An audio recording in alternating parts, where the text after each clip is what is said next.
ముఖం కడుక్కోవడం అనేది మనం రోజు చేసే రెగ్యులర్ పనుల్లో ఒకటి. అయితే ఇక్కడ గమనించాల్సిన విషయం ఏంటంటే మనం దేంతో ముఖం కడుగుతున్నామని. ఇదే విషయం ఓసారి పరిశీలిస్తే మనం చాలా రకాలైన ప్రోడక్ట్స్ని అందుకు వాడతాం. యాడ్స్లో చూసి, ఎవరో చెప్పింది విని, ఎక్కడో చదివింది రకరకాల ప్రోడక్ట్స్ను ముఖం కడిగేందుకు వాడుతూ ఉంటాం. కానీ వాటిలో ఉండే కెమికల్స్ మన ముఖానికి ఎంత హాని చేస్తాయన్నది మాత్రం ఆలోచించం. మరి ఆ ప్రోడక్ట్స్ని వాడకపోతే ఎలా? ముఖం కాంతివంతంగా ఎలా మారుతుంది? ముఖంపై ఉండే మచ్చలు, మొటిమలు ఎలా పోతాయి అనే కదా. అయితే అందుకు పరిష్కారం ఉంది. మన ఇంట్లో ఉండే 2 పదార్థాలతో తయారు చేసే మిశ్రమాన్ని వాడితే ముఖ సౌందర్యం పెరుగుతుంది. అంతేకాదు ముఖంపై ఉండే మచ్చలు కూడా పోతాయి. ఇందుకు ఆ పదార్థాలేంటి, ఆ మిశ్రమాన్ని ఎలా తయారు చేసుకోవాలో తెలుసుకుందామా?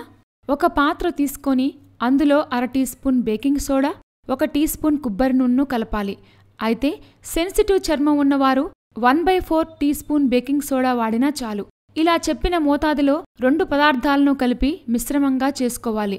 దీన్ని ముఖమంతటా రాయాలి. 1 నిమిషం ఆగాక వేడిగా ఉన్న నాప్కిన్ టవల్తో తుడిచేయాలి. దీంతో తేడా ఖచ్చితంగా తెలుస్తుంది. ఇలా చేయడం వల్ల ఎలాంటి లాభాలు కలుగుతాయో తెలుసుకుందాం. ఈ మిశ్రమాన్ని రెగ్యులర్గా వాడుతూ ఉంటే ముఖం కాంతివంతంగా మారుతుంది. చర్మం మృదువుగా ఉంటుంది.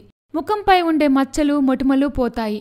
అవి ఉండేవని తేడా కూడా తెలియనంతగా ముఖం మారుతుంది. రెగ్యులర్గా ఈ మిశ్రమాన్ని వాడితే పొడి చర్మం సమస్య ఉండదు. చర్మం మృదువుగా, ప్రకాశవంతంగా మారుతుంది. ముఖంపై ఉండే చర్మం pH స్థాయిలు బ్యాలెన్స్ అవుతాయి. దీంతో చర్మం ఆరోగ్యంగా ఉంటుంది. ముఖం చర్మం లోపల ఉండే రక్తనాళాల్లో రక్త సరఫరా మెరుగుపడుతుంది. దీంతో ముఖ సౌందర్యం పెరుగుతుంది.